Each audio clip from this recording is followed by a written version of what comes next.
everyone, in today's quick tutorial I'll show you how to delete a payee from your Lloyds Bank app. It's simple and only takes a few steps. Let's get started. First, open the Lloyds Bank app and log in using your usual method, whether it's your password, fingerprint or Face ID. Once you're logged in, head over to the Payments section from the main menu. Alternatively, you can select the specific account you used to make payments to that payee. Next, look for the option labelled Manage Payees or Manage Recipients.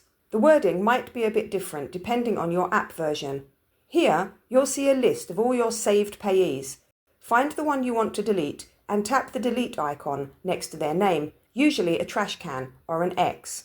Finally, confirm that you want to remove this payee when prompted. Once you do, they'll be permanently deleted from your list. And that's it. You've successfully removed a payee from your Lloyds Bank app.